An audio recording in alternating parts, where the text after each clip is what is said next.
My name's Claire Jackson Pryor, and I'm one of the founders of the Gower Initiative for Modern Money Studies, which aims to educate people about modern monetary theory with a UK focus. When we started looking into MMT, the three of us who run it, we found that a lot of, well, nearly everything was in dollars, and it was expressed for the American market with an occasional bit for the Australians. So we wanted something that people could look at and feel connection with, because although once a person gets into MMT, they understand that the same sort of thing that applies to America applies to the UK as well. And we had an NHS where everything was free. You just turned up. I mean, a lot of it still is, I know, but you know, many things have been taken off the prescriptions list. Many treatments aren't done anymore. And for me, I want to, not necessarily go back to the time, but move forward into a time where people are looked after and where we look out for each other. For me, that is what, you know, being human is really like. Is you make connections with each other, and for me, a government should be just an extension of neighbourhoods and towns, and this is why Carlos's ideas sort of speak to me. That's really what so it's nice to see you all, and I'll ask. Okay, so I haven't prepared. You've got to sign this. Oh, yeah. Yeah. Okay. I haven't prepared anything, but I can talk quite a lot actually. Yeah. So I did a degree in economics as a mature student, and I didn't believe anything I just doubted. I just thought, this can't be right. It's not the real world. This was at the beginning of the 80s. It was just monetarism. That was the big thing. All the professors and they were all promoting monetarism, except for a couple of the teachers who were really sort of Keynesians. And I mean, I really liked the subject. I was very interested in it, but I didn't really think this was the real world at all. In fact, the only two things I got from there, because I did A-level economics, you know, in the 60s. This was the beginning of the 80s, just starting of, you know, the Thatcherism really get going. My husband ended up out of work, and it was. There was sort of like I thought one of the big things that I got from because you don't cover in sort of A-level is market failure, which is really important, but it wasn't made very much of. But I thought that was something really important. And the other thing that I picked up was land value tax, because I was quite keen on tax. I was interested in tax, and there was this little book, the standard textbook was the British tax system by is it Kay? I've forgotten the names. John Kay, and who was the governor of the Bank of England. I've forgotten his name. Anyway, it went through all the taxes that we had, and it sort of said, but we didn't have a land tax. A land value tax was the best tax. You know, it meets all the criteria for a good tax. And lo and behold, there I find it in Carlos's book, you know, so it's great. So after that, I sort of picked up on, I had a partner who was a communist, and I picked up the ideas of, you know, sort of, well, basically that labour is the only factor of production that actually earns an income. You know, it's it creates all the wealth. So that was a sort of an eye-opener. I then read Steve Keen's book, Debunking Economics, which confirmed everything that I thought. Yeah, it really, yeah, everything we've been taught, it's just based on nothing. There's nothing there. But then I found monetary theory, and that was a real light bulb movement because that to me shows how you can actually govern. Because I've always been interested in policies, making policy, and I was actually on Labour's National Policy Forum until I got expelled. I didn't get very far. Actually, I did recommend to Rachel Reeves that she read The Deficit Myth. Yeah. I shouldn't think she has somehow. No. So so this is a really important book because it tells you the basics of monetary theory, but also it applies it, and that's what I think is important. I should be writing a book about how to apply it here, but I'm never going to do that. Fiat socialism. Maybe since we don't have maybe we can start a little bit from the last chapters of Fiat socialism, where I talk about the concept of baseline communism. Baseline communism is a concept that was first used by David Graeber, the late David Graeber, who was an anthropologist, and I was struck by this idea because what he mainly said is that the main question of communism is not the ownership of the production of means, but the access to services and goods, to goods and services. So it is the access to goods and services the main problem of communism. Who has access to what and in what condition? And he opposes this idea to what he calls mythical socialism. Socialism that is based on historical laws. We go back to Hegel, who of course was a very important figure and a very important reference for Karl Marx, where he makes the ownership of the production of the means of production as the main question of communism. And well, this is a very for me it was a very interesting starting point, because studying Karl Marx and the works of Karl Marx, we can come to the conclusion that something has gone awry. Something has not gone the way he thought things were gonna go. And I think that with his idea of baseline communism, Graeber really put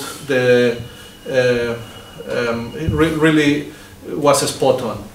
If we read the third chapter or the third volume of Capital, we find the law of the Declining rate of profit. Declining rate of profit.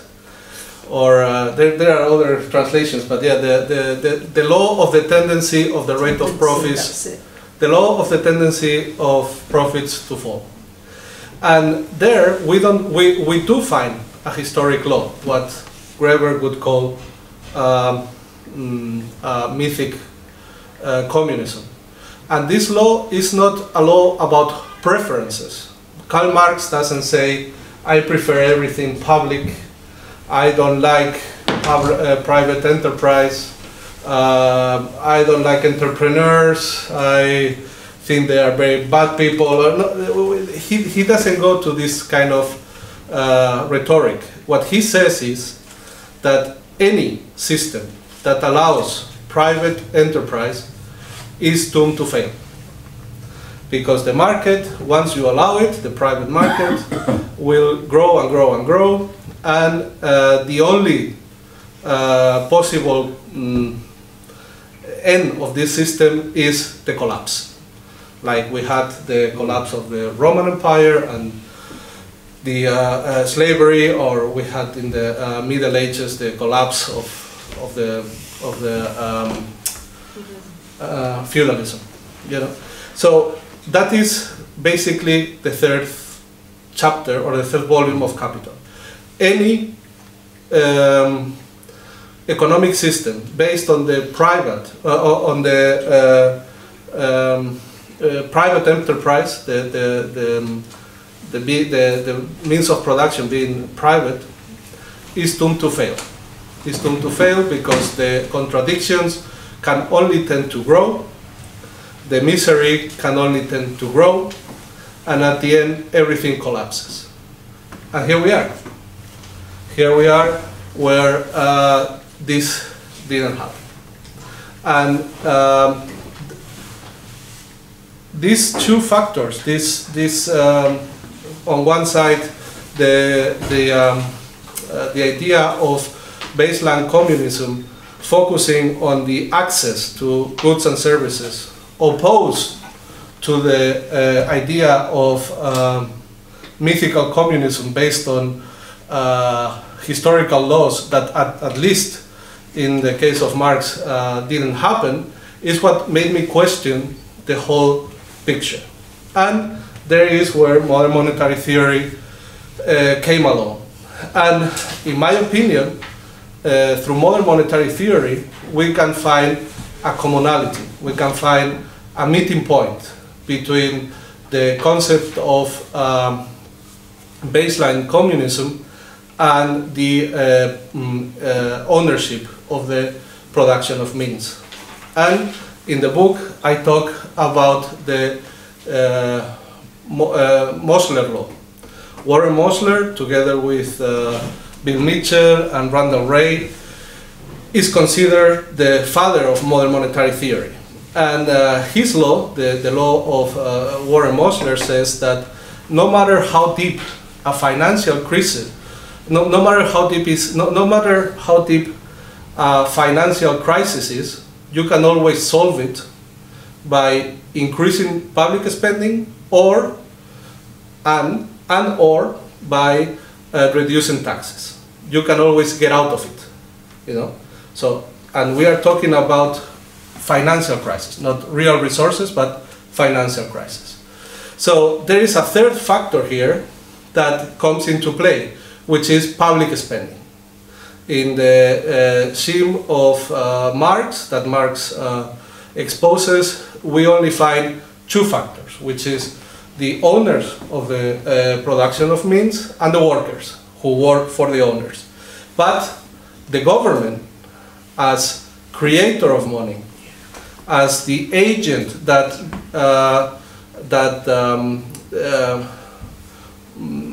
takes on the public spending, doesn't play any role. Doesn't play any role. And here we are with another law, which is not historic, but more based on actual facts, that says that this huge crisis that deems the whole system to fall can be avoided by enough public spending and by bringing the government in. Well, I thought to myself that this was probably what really happened, you know. And that's why in the book, in several parts of the book, I analyze the financial crisis in capitalism. For example, the big crisis in the 20s and the 30s in the United States and Britain, or the 2008 financial crisis. And actually, we always find that the whole system doesn't collapse the way that Marx said, because there is always the intervention of the public sector. Yeah. And then this whole system doesn't collapse, but capitalism can keep on soaring. So I found this very telling, and I found this reality that we cannot ignore from the communist perspective that I also come from, or the socialist, or the left in general. So it made me think that then we could take a look at what modern monetary theory said about money and what Marx said about money, what propositions they both proposed. And I have to say that in the, especially in chapter volume 1 of Capital,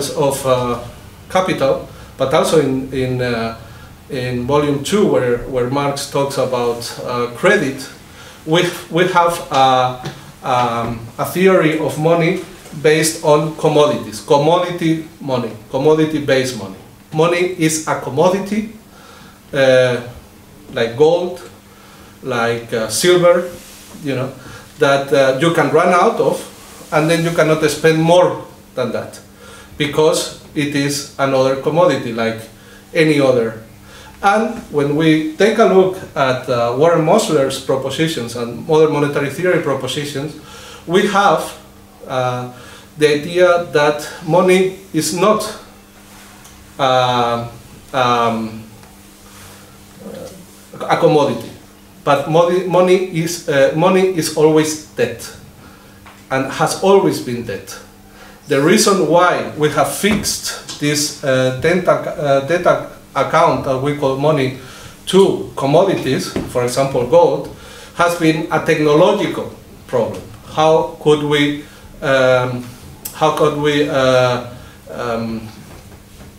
exchange goods and services with people that don't allow our debt? Because anybody can create money. The problem is, how are you going to get that debt accepted? If, for example, I say to Claire, here you have an IOU of 3 books, you know, and if you come tomorrow with this IOU, I will give you 3 books of fiat socialism. That is money, you know, but it depends if she takes that IOU or not. Why do the IOUs of the government always accept it? Because those IOUs of the government, what we call national currency, is what we need to pay taxes. And that allows the government to spend as many IOUs as it wants. He can never run out of IOUs, and those IOUs will always be accepted as long as there are tax debts to be paid. So there we have another scheme where money is not a commodity, you know, and that is also the reason why the intervention of the government through public spending, through public expenditure of debt, can always save the system, no matter if there is public, if there is a private ownership of the production of means or not. So here the contradiction is solved. So we cannot deem to a historic law like the law of Karl Marx, based on Hegel, saying that if we allow private ownership of the production of means, of the means of production, the whole system will collapse. But we must take into account the possibility of intervention by the government with public spending in order to secure the access to goods and services, which are the main problem of communism. So here we find an alternative way of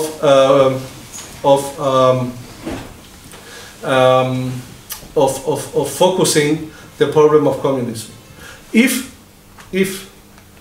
the main problem of communism is who has access to what and under what conditions, we can establish a number of items, a number of goods and services that can only be achieved, or historically have only been achieved under socialist governments and have never been achieved in capitalism. And in that sense, we find the work of a North American economist called Stuart Chase. Stuart Chase was an economist in the Roosevelt administration who established 5 points of what he called any reasonable government. Not a socialist government, not a communist government, but what he called any kind of rational government. And he said, number 1, guaranteed and permanent full employment through job guarantees. Number 2, full and prudent use of natural resources. Number 3, guaranteed to every citizen of food, shelter, clothing, health services, and education. Number 4, social security in the form of pensions and subsidies. And number 5, guarantee of decent labor standards. Yes. So, if we take these 5, or what I do in the book is, I take these 5 items, what Stuart Chase called the goals of any reasonable government, and I rebrand them as the goals of socialism. So, if we are talking about the access to goods and services as the main problem of communism, or at least the baseline communism that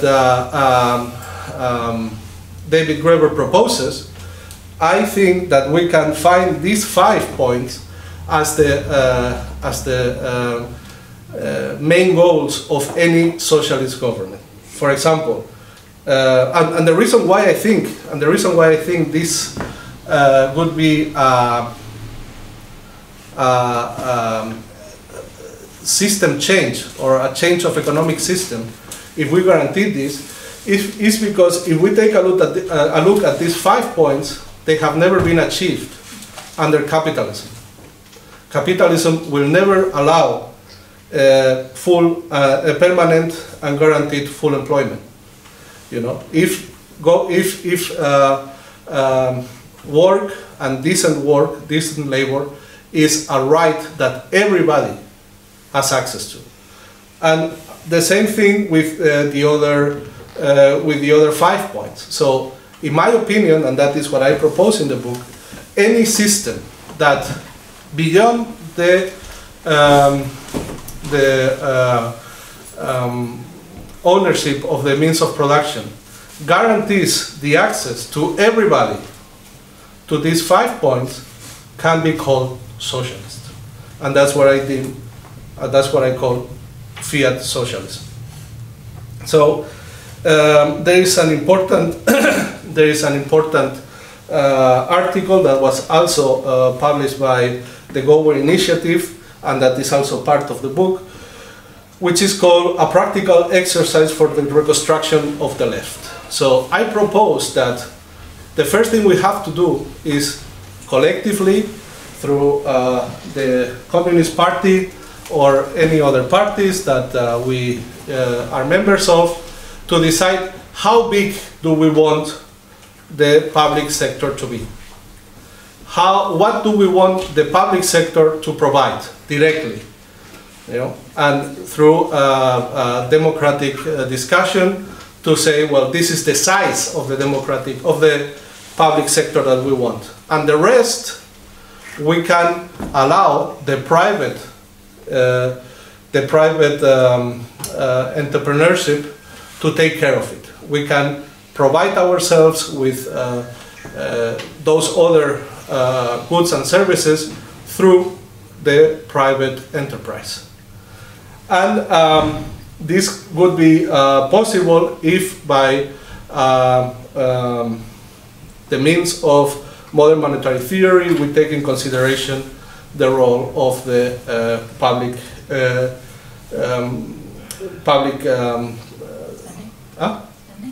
spending, you know. So this also allows the general public to decide democratically the size of the private sector. It doesn't matter if the private sector is very big or very small, or if we democratically decide that we don't want private initiative at all. We don't want public initiative at all. And then the private sector is only composed by the families, not by companies. It doesn't matter.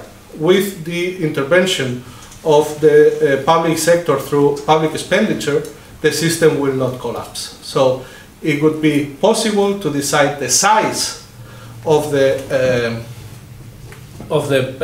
private sector democratically. As long as the 5 goals of socialism that I just read, based on the work of Stuart Chase, are endogenous variables of the economic cycle. And this is in a nutshell what the proposal of fiat socialism is. Thank you very much. If you have any questions, thank you.